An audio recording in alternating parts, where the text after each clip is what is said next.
Welcome to Reel Filmmaking. My name's Corey Tindall, and today I'm going to be showing you how to get started using your first DSLR. I'm getting this weird sense of deja vu, like I've literally done this exact same thing before.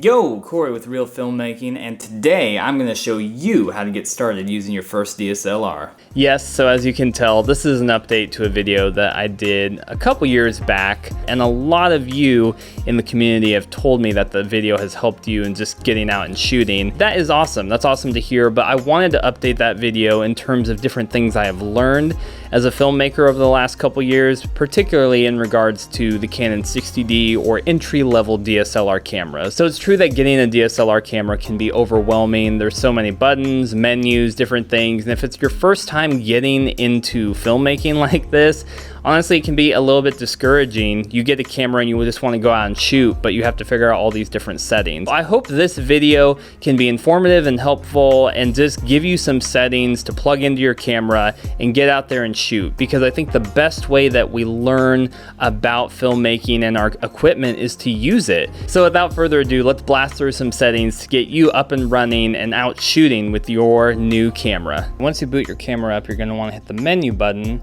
And these first two tabs are where we're going to be doing most of our changes and settings. So for movie exposure, you're going to want to leave that on manual so we can control everything. Autofocus mode, the 60D doesn't have great autofocus, but you can leave it on Face Detect Live. These next two settings determine things with the autofocus, so you can say autofocus with shutter button during movie mode, hit enable, and then autofocus and metering button for movie mode. They have a couple different settings that you can go through. It kind of switches what different buttons on the camera do. I leave it on the default, which is 0. ISO speed setting increments, you want to go 1/3 of a stop. And highlight tone priority, I leave this disabled.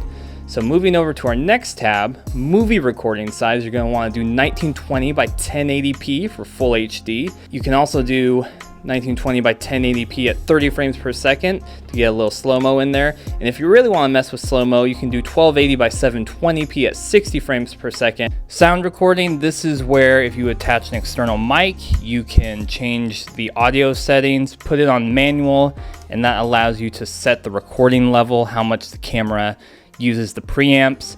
You usually want to set it on the lower side. I have mine set a little less than half between the last increment, and that gives me a good output for when I'm using an external shotgun mic.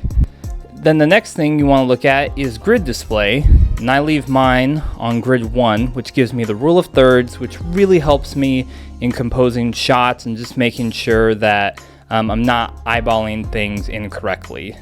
So those are the main settings you're going to want to tweak, but over in the next column, there's a few other things we want to look at. Auto lighting optimizer, I leave that disabled. If I want to change anything, I'll do it in post. We'll come back to picture style in a second. For white balance, they give you different options: daylight, tungsten, cloudy. You can set your own custom, but generally I leave it on auto white balance when I'm first getting started. The camera does a pretty decent job. But picture style, so this is where you control how the camera processes some of your footage and what the output looks like. So default, it will be set to standard, and there's a couple different options, but one that I want to show you specifically with the Canon 60D is a user-defined profile that you can go here and you can change yourself. So if you go in here and you hit info, it will show you what it is. And so I've taken a standard picture profile and I've augmented it. So I've moved the sharpness all the way down to 0, the contrast all the way down to 0, the saturation down to -1, and I've left the color tone at 0.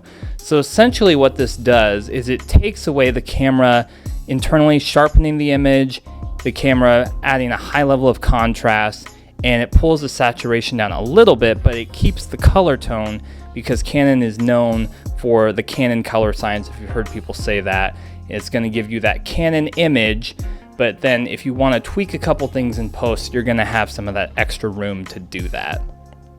And then the last setting when you're actually getting ready to shoot is you want to make sure, if you are recording in 24 frames per second, make sure that your shutter speed is double that. So double 24 is 1/48, round that up to 1/50th of a second.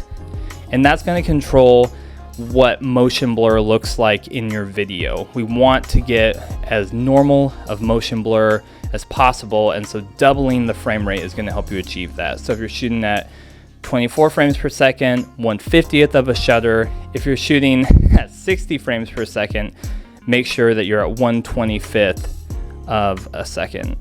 So I hope this video has been helpful in just showing you how to set up your Canon 60D or other entry-level DSLR cameras so you can just get out there and start filmmaking. If you found this video helpful, remember to give it a thumbs up, subscribe to Reel Filmmaking for more content about filmmaking, creative process, storytelling, all coming to you on a weekly basis. And until next time, keep making movies and watching movies, and I'll see you on Reel Filmmaking. Get out there and shoot something.